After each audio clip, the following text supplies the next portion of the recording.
got good terrain masking back here. Yeah, we're safe now, except for the mirror.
In August 1949, there have been 4,600 air crewmen who have punched out. Of these, if we concentrate on the ejection survival rate for the last 5 years, we see a less optimistic picture. Here, the survival rate average drops to 75%. Accident analysis reveals that the majority of these fatalities were not due to mechanical problems, failure of the egress system, or improper parachute landing technique. Rather, they were the direct result of delayed ejection. The Air Force Inspection and Safety Center is well aware of this problem. Single motion initiation, rocket catapults, automatic opening lap belts, ballistic powered inertia reels, seat man separators, seat stabilization devices, force deployed parachutes, and automatically deployed survival kits are just some of the improvements which were designed to facilitate crew members' escape. Some of our newer aircraft, such as the A-10, the F-15, and the F-16, are equipped with the new ACES 2 ejection seats that even surpass our other highly refined escape systems. Yet, in spite of the many safety improvements, escape technology is still having a hard time keeping pace with the demands placed upon it by improved aircraft performance, more complex missions, and more low-level flying now required in the current training environment. There must be time for the ejection sequence to fully operate prior to ground impact. This is borne out by the high fatality rate in escape attempts outside the performance envelope of the system, at low altitudes, particularly below 500 feet. No matter how good the escape system, you've got to give it time to work. As flight surgeon at the Safety Center, I reviewed many accident reports involving the delayed ejection, and they always illustrate at least 2 points. One, these seats require a finite amount of time to work. For example, depending upon the airspeed, the rear seat out of the F-4 requires 4 or 5 seconds from initiation to full parachute, and the front seat takes a second longer. And second, these systems were not designed to overcome the horrendous sink rates generated by aircraft out of control, which may exceed 600 feet per second. There's a good reason for those mandatory bailout altitudes. You just don't have much time. Not long ago, an F-4 crew was defending during a similar air combat tactics engagement, and while pressing to defeat his attacker, the young pilot departed his aircraft at roughly 8,000 to 9,000 feet AGL above an overcast. Now, he had a reputation as being an aggressive, up-and-coming good stick, and he tried hard to salvage his mistake. But apparently, he got a secondary stall to avoid going in the overcast, and in they went. While passing through the overcast, perhaps they became disoriented. We'll never know for sure. But one thing for certain is that both he and his Wizzo lost awareness for how fast that aircraft was really coming down. We have indications that that aircraft dropped the 8,000 or 9,000 feet in less than 16 seconds and possibly as little as 11 seconds for an average sink rate of between 500 and 700 feet per second. When it passed through 4,000 feet AGL, still unrecovered, it was going to crash and was fuel to stay with it. But when the aircraft broke to the bottom of that 1,500-foot overcast, with them still aboard, they were both dead men. The Wizzo did initiate a dual-sequenced ejection at something around 1,000 AGL, but barely achieved man-seat separation when he hit the ground. Amazingly, though the impact broke his thigh, that's not what killed him. He burned to death in a fireball. Making the ejection decision in a wartime environment does not seem to be a problem. We know from our experience in Southeast Asia that there was little reluctance for crew members to go out of a battle-damaged aircraft. Their decisions were made quickly, almost automatically, without hesitation. As a result, there was a 95% survival rate. Yet in peacetime, the decision to eject from a disabled aircraft is not always an easy one to make. In-depth analysis of aircraft accidents reveals that a number of psychological factors may be deeply involved in the decision. Situation awareness played an important role in a number of recent successful ejections. One, over the Nevada desert in late 1980, started out as a routine F-4G training exercise.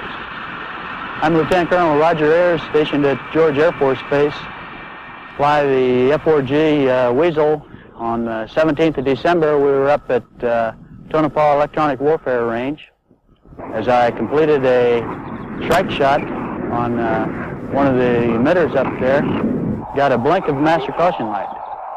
Started to climb out, and the entire caution panel had failed. As I checked the utility hydraulic pressure, it was down to 0. All other engine instruments read normally.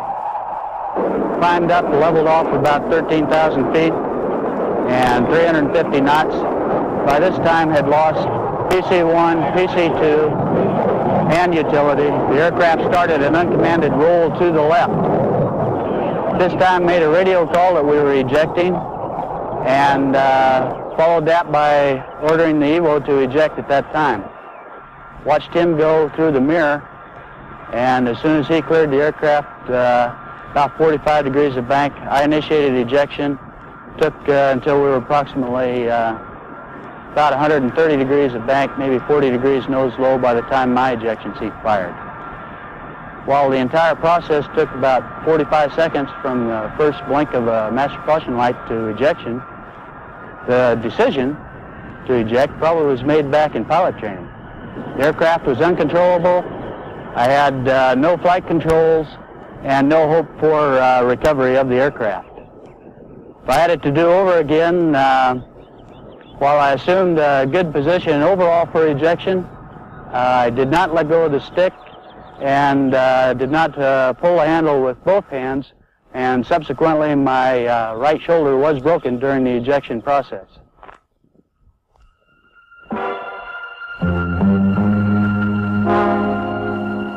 While a T-38 flight crew was practicing landing procedures at a Midwestern base, the pilot and her instructor experienced a right engine failure. I'm Lieutenant Julie Fee. As a student pilot, I was recently involved in an emergency in a T-38 aircraft at my home base.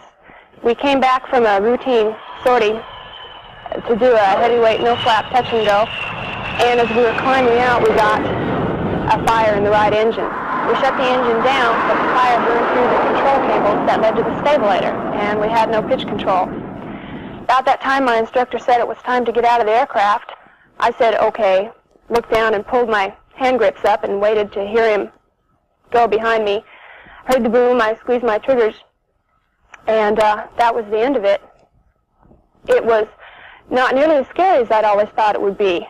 I'd been really bad in aerospace physiology training. I just hated parachute landing falls, and I was terrified of ever having to eject. I thought I'd never have to do it. But when it came time to do it, my instructor pulled me through. If I'd been solo, I think I would have thought about it a lot longer. But my instructor was so calm about it that it didn't leave me any second thoughts. I just squeezed the triggers and went. And it didn't hurt. Everything worked just like it was supposed to. I know if I was ever in a situation like that again, I wouldn't hesitate for a second to pull the triggers because it works like it's supposed to and it doesn't hurt. Over the California desert, an A-10 was test firing ammunition with a new flash suppressor. Lieutenant Colonel Rusty Gideon was piloting the aircraft and can relate what happened. About 3 years ago, I was involved in a flight test mission out of Edwards Air Force Base in an A-10 during which some problems developed, which caused me to have to bail out. The problem was a double-engine compressor stall, which led to a double-engine overtemperature, and then I shut both engines down, attempted to cool them down so that I could then restart them. However, ran out of altitude before having completed that full sequence, so I had to bail out. I've always thought that it's sometimes difficult, sometimes easy to make an ejection decision. The easy ones are when your wing gets shot off, or your engine blows up, or your flight controls lock up. That's pretty self-evident that it's time to leave the aircraft. There's other times when the pilot hopes he can salvage the situation, or he hopes things are going to get a little bit better. But by waiting that extra moment, it's certainly possible that you're going to put yourself out of the ejection envelope. In my case, there was some question in my mind as I descended through what appeared to me to be 2,000 feet, because I had actually seen one of the engines light off and begin its start cycle. However, I've never regretted the decision to bail out when I did, because I'm still not sure that it would have lit off and that it would have provided the amount of thrust I would have needed to recover the airplane. As far as the ride in the parachute, it was a little bit violent at first. It takes about 2 seconds from the time you pull the handle until you're in the chute. Then it was very quiet, and once my senses caught up with what was happening to me, it felt very comfortable. I'd been there before numerous times during the training, and the rest of the ride down was very comfortable. While conducting high angle of attack tests on an F-111, another pilot was faced with an ejection decision. I'm Colonel Pete Winters. We were conducting high angle of attack testing on the F-111. On this particular day, we were conducting accelerated stalls at 35,000 feet to check the departure characteristics of the airplane. We had already conducted one test in which the airplane did depart as predicted in a rolling departure and then recovered rather rapidly. We decided to go to our second point. The second point was an accelerated stall, 2Gs. The airplane departed as predicted, but then went immediately into a spin. I applied the recovery controls, and the airplane started to recover. We thought we were going to make it, but we were coming down very rapidly and passed through our spin chute altitude of 22,000 feet. I deployed the spin chute as briefed, and the spin chute came off in the maneuver. Now things weren't going as predicted. Both engines were stagnated. As we passed through our ejection altitude, and my chase pilot yelled for me to eject, which I did after very little thought. I don't believe that up to that point I'd even thought about ejecting. Because the airplane was highly instrumented, we went back after the accident to determine how much time we had. We calculated 3 seconds. If we'd waited another 3 seconds, the chute would not have opened prior to hitting the ground. I don't know that I would have made that ejection decision in those 3 seconds if my chase pilot had not assisted me and yelled for me to eject. I was highly trained and prepared for my mission. I was prepared for the departure. I was not prepared for the violent recovery maneuver and the spin chute coming off. I don't know that if I departed in the operational world, if I could have made that decision to eject. It's important to know when it is that you want to eject and then abide by that decision while you're in the air. Even the crews of our newest aircraft models, the F-15 and F-16, have experienced unexpected ejection situations. The idea of ejecting never occurred to one F-16 pilot until he saw how close he was to the ground.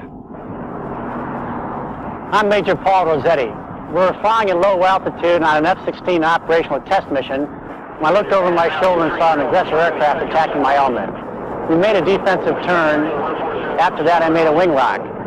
Shortly following the wing lock, my airplane pitched up violently and went into a falling leaf maneuver. I was surprised. I immediately focused all my attention on trying to fly the airplane back under control. After 3 or 4 oscillations, the nose pitched down, then it pitched back up again. At that point, I checked my altimeter and was reading close to target elevation.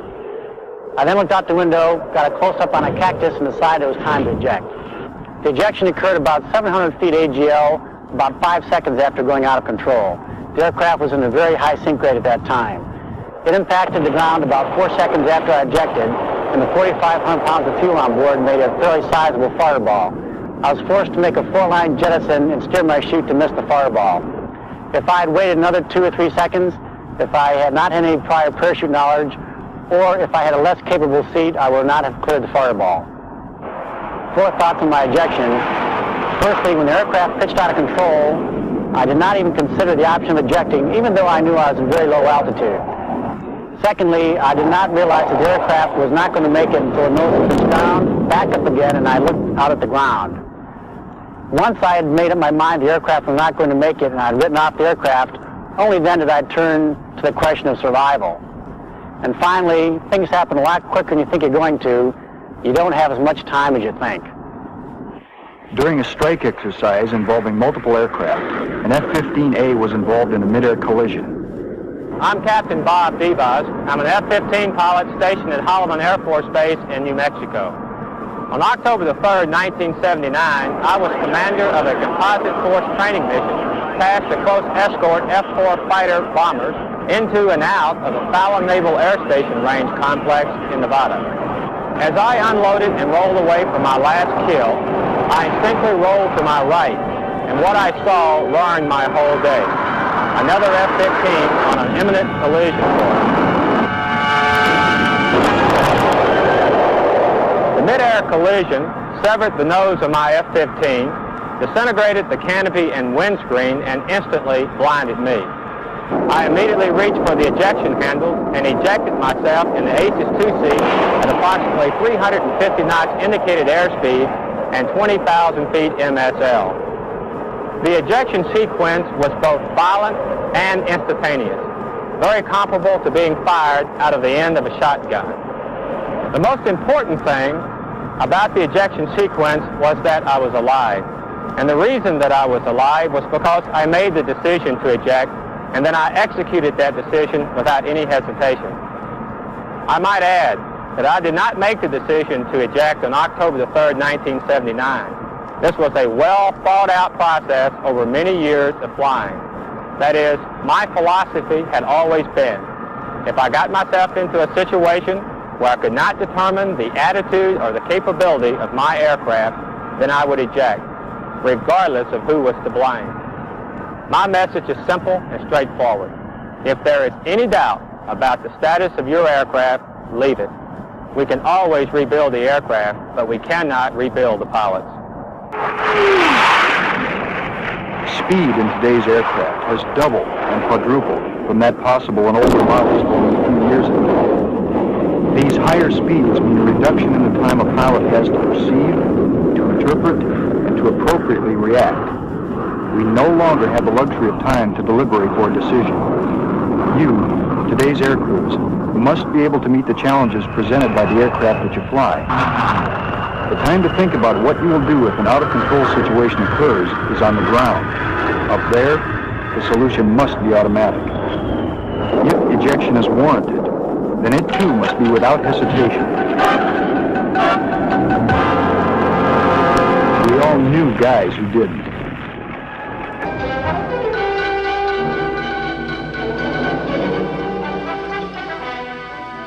That's cutting it mighty fine.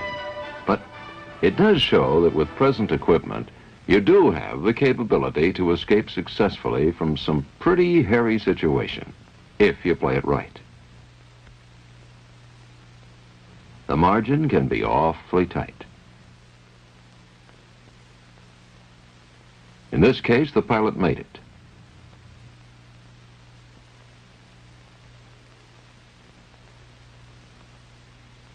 Here again, he made it. Sometimes a pilot just gets in too deep, and there's no way out.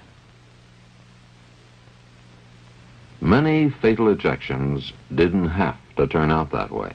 Many of the ones who didn't make it would still be with us if they'd really understood all the factors under their control and used them. Better knowledge of your ejection procedures, making an earlier decision to go, and knowing your ejection envelope. How about you? If you're like most, like this jock here, you've thought about punching out. You're very professional about the condition and functioning of your aircraft. But how much thought have you given to the system on which your life will depend if your bird lets you down? How about your part in the system? How about time? At high altitudes, you have time. But at low altitudes, time is of the essence. How fast can you be ready to eject? If you've got to think about each step in the procedure, you may think yourself into an early grave. So, practice. Get yourself in an ejection trainer and go through the procedure. It's been calculated that you can't get yourself positioned and pull the D-ring or face curtain to the canopy jettison stop in less than a second. Have someone time you. The practice may save your life at that moment of truth. It takes another half second for the canopy to release the interlock and for you to pull the D-ring or the face curtain all the way to effect ejection. Practice both methods of actuation. Get an idea of how far it pulls to the canopy jettison stop and how far after the canopy clears to the ejection point.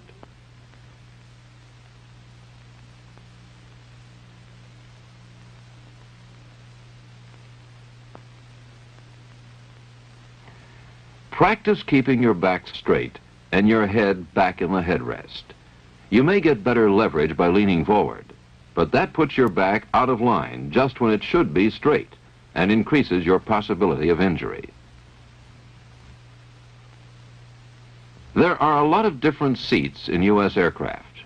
Know the equipment in the aircraft you're currently flying.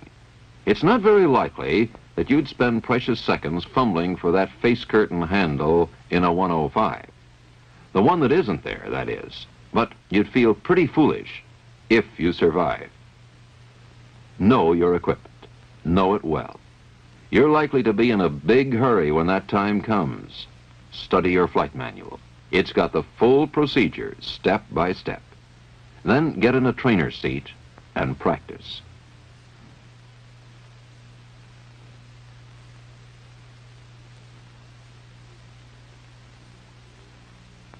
Once you've ejected, you can still keep your chances through cool actions. Unless your bird has a Martin Baker seat, you should try to beat the system, particularly in a low-altitude situation.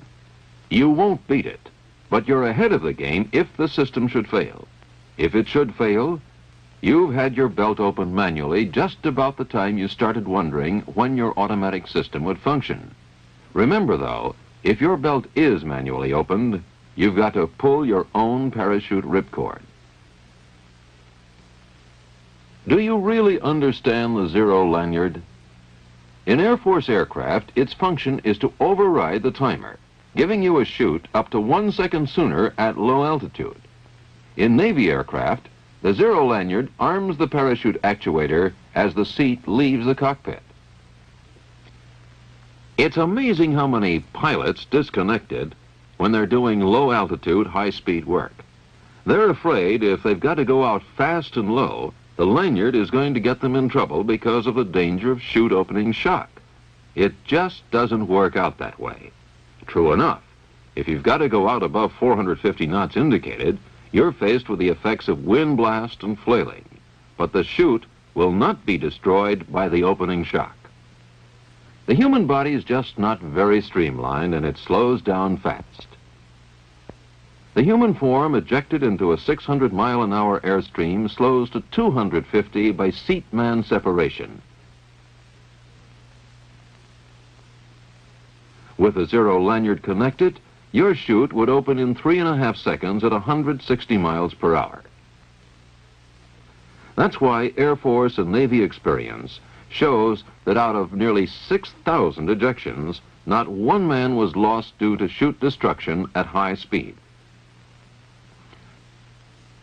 One of the biggest causes of fatal ejection is delayed decision. If you don't eject in time, there's no equipment that can save you.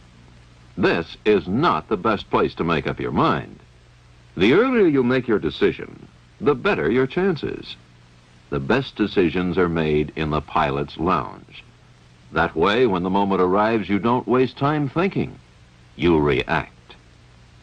In some situations, the decision is fairly clear-cut. If your bird is out of control at 10,000 feet above ground level or goes out below 10,000, get out. And that's a minimum. Check your flight manual. For some birds, it's higher. Even in situations like this, some pilots will try too long to recover, particularly if they feel the emergency happened because they goofed. There are a lot of factors that lead to delayed decisions. The desire to save the bird is a big one.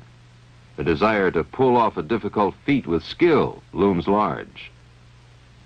Fear can keep you in that airplane too long. That familiar, solid cockpit can seem safer than going out into all that empty space. And then there's always the fear of being injured during ejection. If you do everything right, the danger is minimized, but the apprehension is there. These aren't good reasons for delaying ejection, but they are good reasons for thinking hard about when you'll eject before the emergency happens. Then you're in the position of making the clean, positive decision that adds another successful ejection to the statistics. But the really tricky situations happen lower down. Here's where you can get sucked in. You have control, and it looks like you have the field made. Here's where things can look right for a flameout landing at 1,000 feet. Then suddenly look very bad at 500 feet. At 500 feet, time is very short. Here's where you can yield to the fatal temptation to bring up the nose in an attempt to stretch that glide. Then you start sinking fast, and you know you can't make it. Here's where the real paradox enters the picture. Here's where too many pilots ask the impossible of ejection equipment. That ejection alternative seemed like a very unpleasant choice back upstairs. But now that things are going clearly against you, you may put too much confidence in its capability. How does that happen? It seems that each time an improved ejection system is introduced, the success rate decreases for a while. It looks as though you expect too much from the added capability. So you drive a 106 or an A7. Haven't you got a 00 seat? Haven't you got it made right down to the deck? Granted, when you see a demonstration like this, it sure looks that way. But that 00 terminology was a poor choice of words. It's true if you're parked on the runway. But if you're not parked, those zero-level figures can lead you right to oblivion. They leave out one very important factor: flight vector. Airspeed, attitude, and altitude are the terms usually used to define the limits of safe ejection conditions. So, let's look at two high-performance birds with two of the factors, airspeed and altitude, the same, but their attitudes are different. One's inverted, with its nose 15 degrees above the horizon. The other is right side up in level pitch attitude. They both have 235 knots airspeed and 100 feet altitude. If they both eject at this point, who has the best chance? According to the usual criteria, airspeed, attitude, and altitude, it looks pretty simple. But in fact, we don't have enough data to decide. For example, if the inverted bird has full power and Mr. Right Side Up is flamed out, what looks so obvious becomes a brand new ballgame. Simple flight dynamics put the inverted bird in a 15-degree climb, and the one that is right side up is descending on a 15-degree glide path. The aircraft's flight vector will be the major factor determining each man's ejection trajectory. Mr. Right Side Up will impact the ground 2 seconds before full shoot, while Mr. Upside Down will make it with a few feet to spare. Hard to believe? Let's see how it works. Think in terms of time. In the case of an F-4 at 200 knots, time from leaving the cockpit to full shoot is approximately 3.5 seconds. Here's how it works. At 1 second, the drogue gun fires. The drogue chute stabilizes the seat, and the main chute is deployed. The force of deployment causes seat separation. By 3.5 seconds, you have full chute. Remember, that's for an ejection at 200 knots. But at 100 knots, it takes almost a full second longer for the airstream to deploy the chute. Seats in other aircraft vary in their sequencing. For example, with a 200-knot airspeed and the zero lanyard not connected, here is the action. It pays to know your time required to get a full chute, which ranges around 4.5 seconds. However, for simplicity in what follows, we'll use the 3.5 second figure as the time required. Now, let's look at the other side of the coin. Time available. Time available depends on a lot of variables, but they all boil down to directions and velocities, that is, vectors. Let's look at the vectors of the ejection seat. This is one of the first variables, since there are a number of seats in use with varying boosts provided by both ballistic charges and by rockets. The vector provided by the seat will differ according to the amount of boost and its duration. To keep things simple, we'll stick to one value, 100 feet per second effective. But here again is one more reason to be familiar with your own seat's characteristics. The next variable is aircraft attitude. When you're straight and level, the seat boosts you almost directly away from the ground. Any change from level attitude, either pitch or roll, reduces your upward seat vector and therefore subtracts from time available. At 45 degrees, you lose 30% of your upward vector. At 60 degrees, half of your upward vector is gone. At 90 degrees, there's no upward component left. If you're inverted, your seat boost is subtracting from time available. The vector resulting from flight path is the last and most important variable. Let's look at some examples.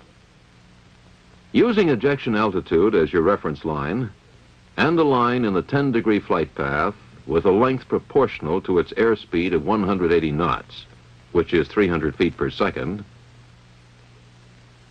the vertical component of its travel is 52 feet per second. The 100 feet per second vector of an ejection seat at right angles to the flight path gives us an effective upward seat component of 98 feet per second. These two upward vectors add together to give a total upward vector of 150 feet per second at time of ejection. That would result in a trajectory which would carry you about 300 feet above ejection altitude before gravity and the deployed parachute slow your climb to zero and you begin your descent. Now, let's consider the case of an inverted aircraft with the same speed, 180 knots or 300 feet per second, in a 30-degree climb. The vertical component of flight path is 150 feet per second. Since the aircraft is inverted, the seat thrust vector of 100 feet per second has a downward component of 87 feet per second. Subtracting this downward vector from the upward vector of 150 feet per second, you still have a net upward vector of 63 feet per second. You will continue to gain altitude for 2 seconds before beginning your descent, and you'd have full chute about 20 feet above ejection altitude. The situation changes drastically with a descending flight vector. In a 30-degree dive, 240 knots airspeed, or 400 feet per second, half the airspeed is converted into descent, 200 feet per second. The ejection vector of 100 feet per second provides 87 feet per second upward to counteract this, but the net vector is still 113 feet per second downward. This man is shooting himself at the ground. The chute still takes 3.5 seconds to open, but this time that will be about 600 feet below ejection altitude. Unless he has more than 600 feet airspace, he buys the farm. With this same example, if the pilot had traded airspeed for up vector using the zoom maneuver, we'd have a very different picture. Let's say he established a 10-degree climb and went out at 120 knots. That's 200 feet per second, with an up vector of 36 feet per second. The seat boost of 100 feet per second gives an effective 98 feet per second upward seat component for a total ejection vector of 134 feet per second. This gives him an open chute at the top of his climb, about 250 feet above ejection altitude. That's a pretty good trade, airspeed for up vector. But what about altitude? Remember, raising the nose may or may not increase your ejection altitude, but it gives you better survival potential due to a more desirable seat vector. An instrumented zoom capability study on the F-8 under simulated flame-out conditions shows that a zoom maneuver started from level flight at airspeeds between 185 and 220 knots results in a net altitude gain. By contrast, zooming up from a glide results in net altitude gains at 200 and 220 knots. But because of the glide angle at 240 knots, the zoom results in a net loss of 100 feet. Let's look at the case of the net loss. With a flame-out at 240 knots at 500 feet, a maximum glide angle is established. The bird would be on the deck during roundout and would zoom back up to 400 feet as ejection speed of 130 knots was reached. The ejection vectors look like this. 130 knots or 220 feet per second in a 10-degree climb gives a vertical component of 38 feet per second. The seat vector of 100 feet per second gives an effective vertical component of 98 feet per second. Total ejection vector is 136 feet per second. It will take 4 seconds to halt your climb, at which time you will be about 250 feet above ejection level. In free fall, it would take 6.5 seconds to reach the ground from here. The zoom put you in trajectory for a total of 10.5 seconds, 2.5 times as long as if you'd gone out at 400 feet on the way down. However, using the 3.5 second chute opening time, you had full chute before you started your fall, which gives you a nice margin. To get the same margin in the gliding situation, you would have had to eject at about 1,400 feet instead of at 400 feet. Actual tests with line pilots in F-100 simulating the zoom maneuver showed they were able to convert a 35-knot excess above touchdown speed into an average peak rate of climb of 690 feet per minute. The average altitude gain was 160 feet. From this, you see that you can zoom and eject from a flame-out on final down as far as flare. It should be very clear by now that in low-altitude escapes, flight path is more important than altitude or attitude, that high sink rates can cancel the boost of our most capable escape equipment, and that if you've got control of your bird, your best safety reserve is air speed. Air speed, which you can trade for an up vector when it's time to go. The zoom maneuver, zoom and boom, can give you that margin when you most need it. A good example was the opening sequence. The RO went out at 75 feet. His ejection vector gained him an additional 200 feet. The pilot went out at 250 feet, at the top of the aircraft's climb.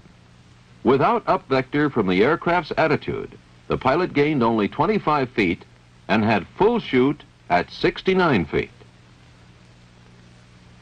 The equipment's got the capability to get you out safely if you make use of those factors under your control.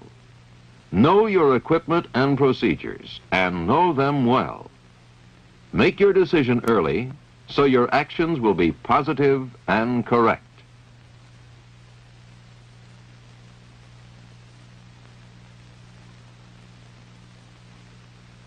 Understand ejection vectors so that you won't expect more of the system than it can give.